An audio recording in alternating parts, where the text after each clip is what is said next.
Hi, I'm Grant Hogue from Boston Children's Hospital, and thank you for tuning in to a new episode of the Scoliosis Dialogues.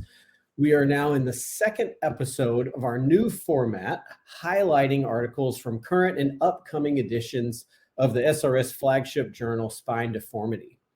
Today, the article we're discussing is published in the November edition of Spine Deformity, and it is Indications and Timing of Revision Spine Surgery in Adults After Surgery for Idiopathic Scoliosis. We are very pleased to have both the lead author of this paper as well as the senior author in today for our podcast. Lead author is Dr. Andrew Diederich, and the senior author is Dr. Douglas Burton. And so I'd like to start off by thanking both of you for coming. And then maybe getting just a little bit of background, a little biographical information. So tell us a little bit about yourselves and maybe start with Dr. Diederich.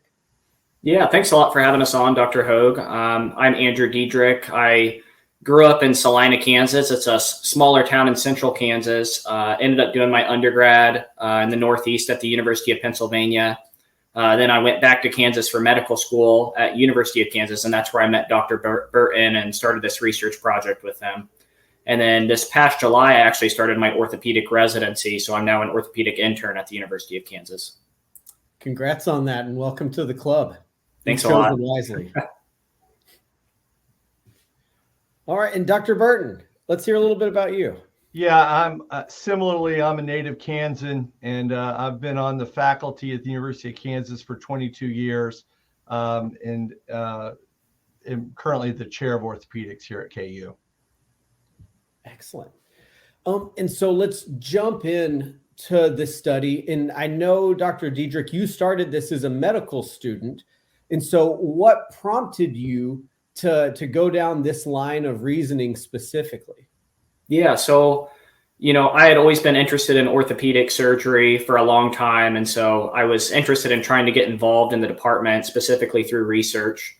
Dr. Burton, I had a few people that suggested I reach out to him to see if he had any, ideas for projects and things like that. And, one of the main reasons I've always been drawn to orthopedics is the patients, always seem to do very well. And the surgeon has a big role to play in that.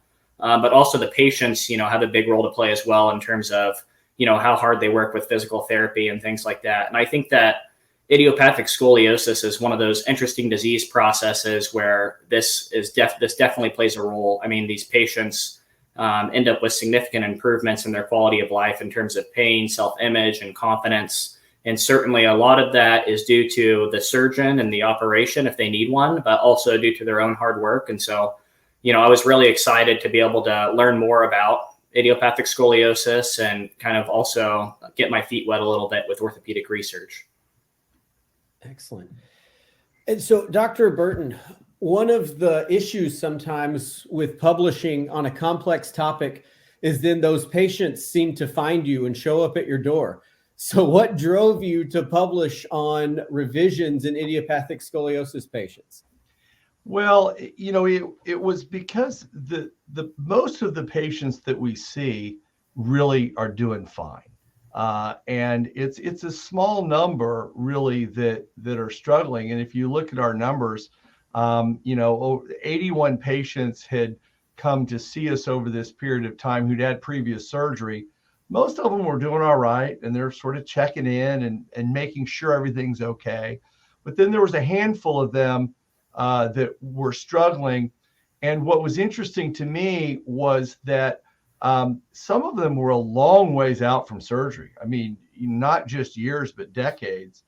And in particular, what we had noticed was that we were seeing several patients who we found to have implant malposition, but it was an implant malposition that was symptomatic for them right away. And I'd never understood how that could happen. If you have a medial pedicle screw, I would have expected the patient to wake up with pain. And yet I'm seeing patients that are 5-8 years out from surgery that said, I did fine up until a couple of years ago. And then when we do the imaging on them, we find, this pedicle screw is a little medial. That might be causing a problem. And that was something that I didn't think would be a problem, that over the years I started seeing that not often, but once a year, once every other year. Mhm. And so if it's all right, I'd like to give a quick overview of your methodology, the 30-second run. And so you were able to find 81 patients who had had scoliosis surgery prior to the age of 18 and who had long-term follow-up. And then out of those, 18 of the 81 went on to need revision surgery. So 22.2%, which is certainly a much higher rate than what had been published in other papers before. And a lot of that probably is secondary to your ability to have such long-term follow-up. Yeah, I mean, I think so. I don't think that it would probably be fair to say that that's the rate, just because, because our study design is a little unique because it's cross-sectional. So I didn't actually operate on any of these patients originally. The index surgeries were done all over the United States. But so when you look at the studies, and, we talked a little bit about this earlier before we went on, when you start thinking about, well, what's the survivorship from surgery? We looked at that 10 years ago with a very tight group of patients that Mark Asher had operated on between 89 and 2002. And, at 15 years, the survivorship from reoperation, even in that group, was 73%. So, if you start following these patients out long enough, there's going to be more reoperations than you anticipate, and most of them are not occurring in the first 5 years. And when we looked at our group, that's the same thing that we found, is that most of these reoperations were not occurring, in the first 5 years, but most of them are occurring after 5 to 10, even after 15.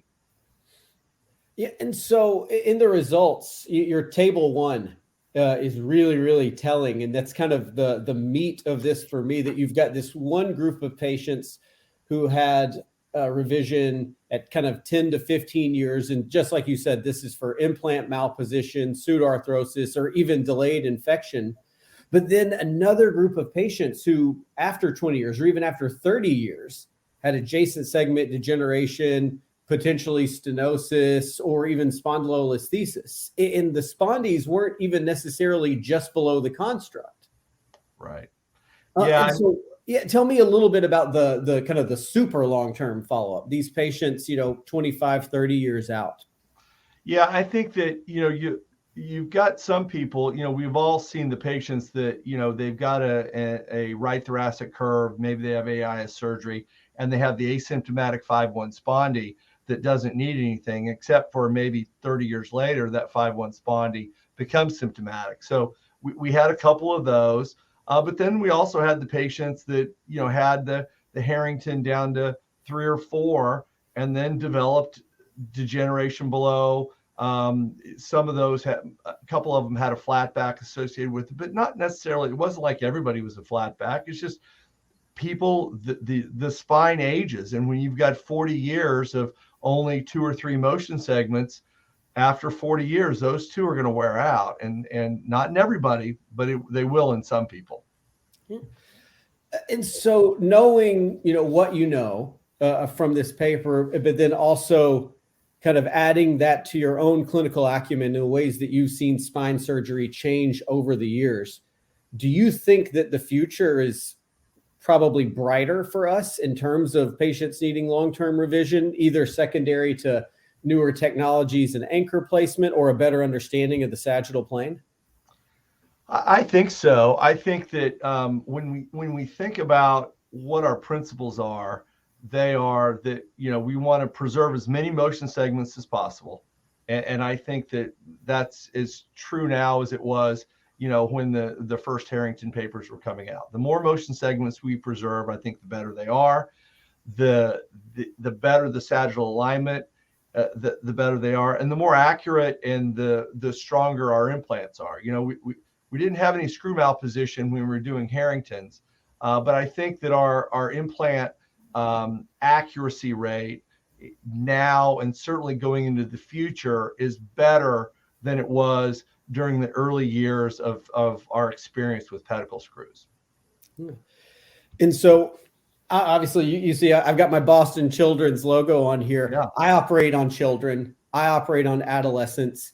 And if you look at even our best AIS databases, getting as little as 2-year follow-up is so hard, much less 5, 10-year, 20 or 30. And so for me, as somebody who probably is never going to see my patients at 50 years old, what would you consider to be the greatest risk for someone who would need revision as an adult? What's the one thing that I truly need to watch out for, or maybe just not do?